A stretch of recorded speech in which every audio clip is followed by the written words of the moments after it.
Avant mon mariage, j'étais une femme vivante et dynamique. Mais depuis que je me suis mariée, j'ai changé et je ne suis plus cette personne, cette femme enthousiaste.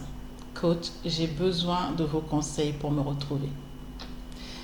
Bonjour, je suis Mélisande Moutot, coach en développement personnel et professionnel.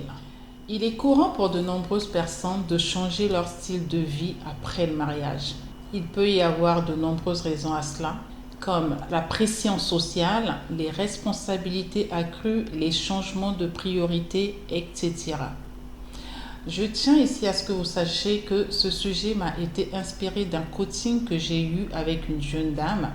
Alors j'ai pensé le partager avec vous car je suis convaincue que ça peut aider plus d'une personne. Je me donne dorénavant la discipline de poster une vidéo par semaine et dans un futur proche, si bien sûr vous le voulez bien, nous pourrons avoir des lives afin de parler sur des thématiques basées sur la vie sociale, amoureuse, professionnelle, enfin sur tous les sujets qui nous permettront de nous épanouir au quotidien.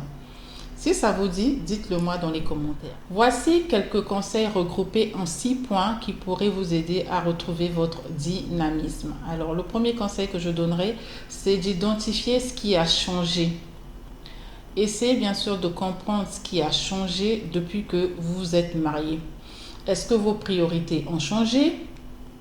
Êtes-vous sous pression pour vous conformer aux attentes de votre conjoint ou de la société? Identifiez les facteurs, bien sûr, qui ont contribué à votre changement. Pourquoi est-ce important de passer par cette étape d'identification de ce qui a changé?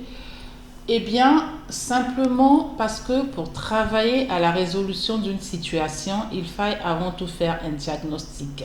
Sans quoi, la démarche pourrait être complètement faussée et donc, ce sera peine perdue. Pour mon deuxième conseil, je vous dirais de vous fixer des objectifs. Identifiez les objectifs que vous souhaitez atteindre et fixez-vous des objectifs réalisables, c'est important. Il peut s'agir d'objectifs professionnels, personnels ou familiaux. Fixez-vous des objectifs qui vous inspirent et vous motivent à agir. Mon troisième conseil serait que vous trouvez un mentor. Cherchez quelqu'un qui vous inspire et qui peut évidemment vous guider dans votre parcours. Il peut s'agir d'un ami, d'un membre de votre famille, d'un mentor professionnel ou d'un coach. Parlez de vos objectifs et demandez leur aide pour vous motiver.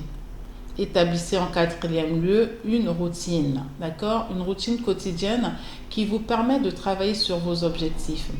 Allouez du temps chaque jour, je dis bien chaque jour, pour travailler sur vos objectifs et utilisez ce temps de manière productive. En cinquième lieu, je vous demanderai d'éviter les distractions. Vous l'avez bien entendu, évitez les distractions qui vous empêchent de travailler sur vos objectifs. Cela peut inclure les médias sociaux, les amis qui vous distraient et les activités qui ne sont pas productives.